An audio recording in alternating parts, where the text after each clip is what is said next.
One major mistake I remember was teachers enforcing rules unfairly. Can you explain what that looked like? Uh, it was during a test. The teacher clearly told everyone that talking was not allowed and that we needed to stay quiet. During this test, I need complete silence from everyone. Any talking will result in consequences. Hey, what'd you get for number one?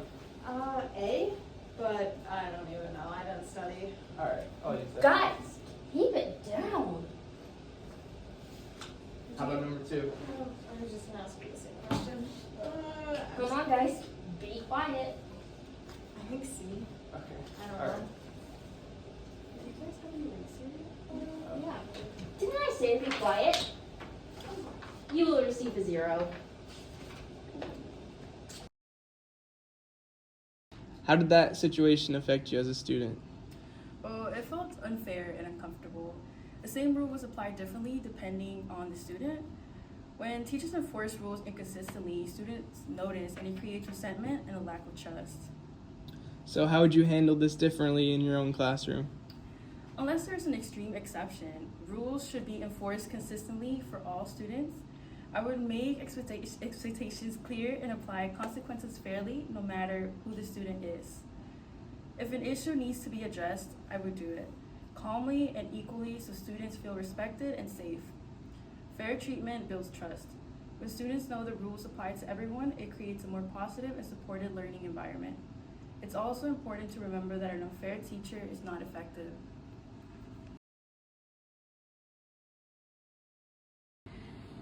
Thanks for meeting with me today. As future educators, we're talking about common classroom mistakes. Is there one that stood out to you from your own school experiences? Yes, one mistake I can remember clearly was teachers neglecting priorities in the classroom. What do you mean by neglecting priorities? Focusing more on small tasks or strict rules instead of student learning and understanding. Sometimes the important goal, helping students learn, got lost.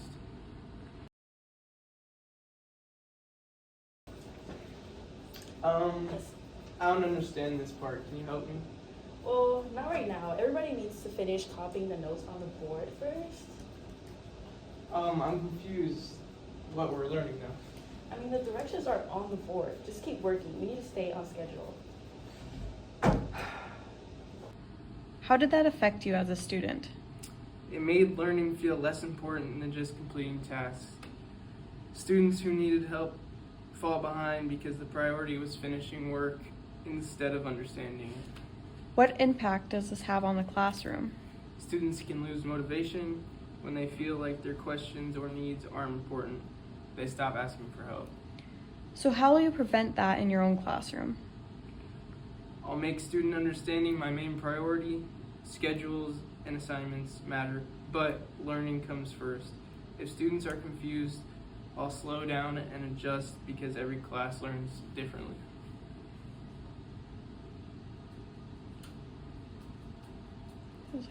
Any final thoughts? When teachers focus on what matters most, student learning and support, the classroom becomes more positive and effective for everyone.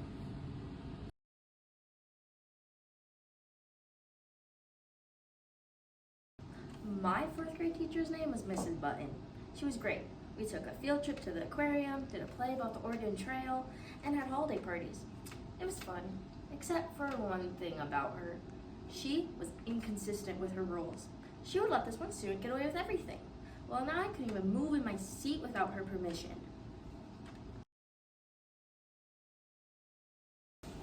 Hello class. Today we will be learning how to define fractions. So let's begin. Get out your pencils. Ms. Button, can I? Have you forgotten the class rules? Absolutely no speaking without my explicit permission. Try again. That's more like it. Yes. Can I go to the bathroom? No. You should have gone during your break time before class. But you said that break time can only be used for extra study time. Yes, going to the bathroom is a privilege, not a necessity. Quit talking back. But you let me go yesterday. Yes, that was yesterday. Today is today. Yes, Mrs. Button, may I go to the bathroom? Of course, honey. Go to the bathroom, maybe get yourself a snack. Take all the time you need. Thank you, Mrs. Button. Why did they get to go, but I didn't?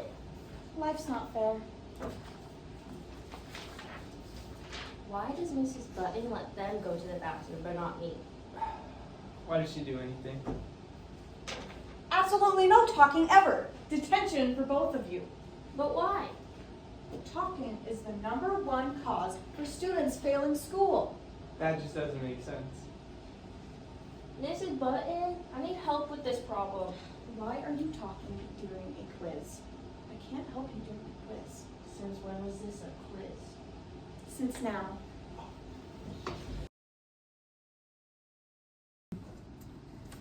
Yeah, that was a daily occurrence in Mrs. Button's room. One time, she even gave me detention because another student was cheating off of my test. She said I needed to guard my paper better. Also, she was always late. One time, she was 45 minutes late and just walked in like nothing happened. Now that I'm a teacher, I value being consistent. What is rule for one person is rule for everyone, even me. If I'm asking my students to be on time, I'm going to be on time. Same goes for bathroom breaks. You just gotta ask and I'll let you go. I'm not gonna repeat Mrs. Button's mistakes. When I get asked what I remember most from my time in school, it's not the tests or assignments, it's not the books I read, it's my teachers. Or at least this specific teacher. Her name was Mrs. Ditzy.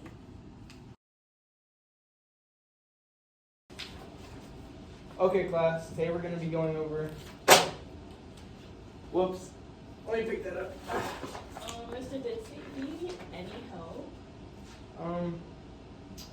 No, it's fine. I'll sort through these later.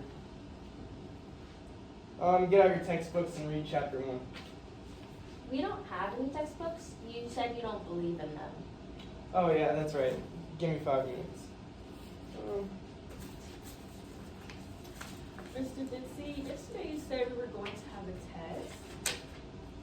Oh, that's right. Today's test day. Let me just find where my master copy is. She's always like this. I know class is spent on preparing for the class. We never did end up getting anything done.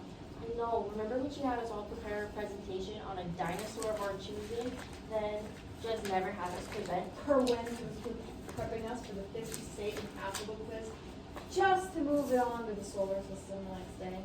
Yeah, she seems to lack planning skills. Okay, everyone. Take out a piece of paper. For what? Something. Actually, never mind. We're watching a video today. Mr. Ditsy, they announced this morning that all the Wi-Fi was down.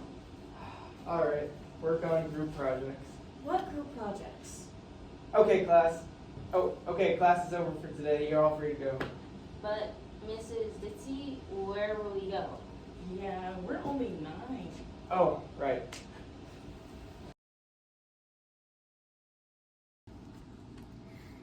Yeah, that was Mrs. Ditzy. I know it doesn't paint the best picture of her, but she was wonderful. She's one of the reasons I became a teacher myself. In my current career as a teacher, I make sure that I have time to efficiently plan all my lessons. I even have backup lessons in case of internet outages or the lesson isn't going as planned. It's important for me to be an effective teacher, and a part of that is planning. So thank you, Mrs. Ditzy. She taught me the most important lesson of all. Just go with it, because sometimes the plan doesn't go right, or sometimes there is no plan at all.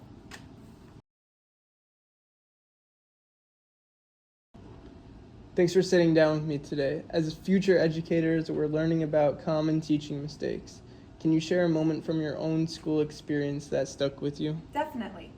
One big mistake I saw and experienced as a student was the misuse of administration for classroom management. What do you mean by that?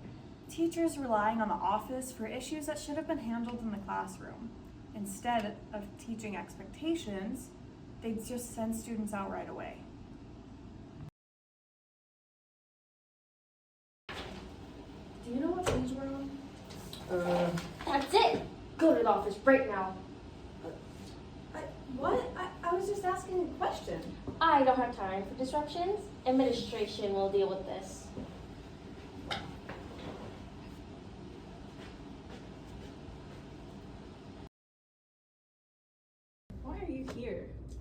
just asked what page I was on.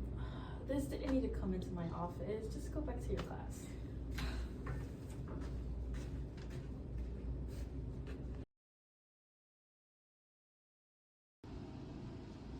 So how will you prevent that in your own classroom?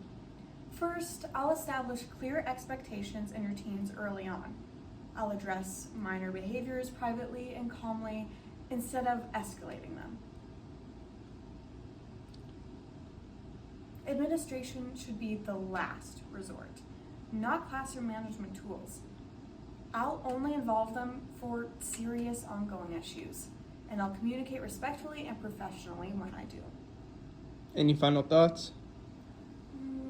Using administration appropriately teaches students accountability and respect. When teachers handle what they can, everyone wins.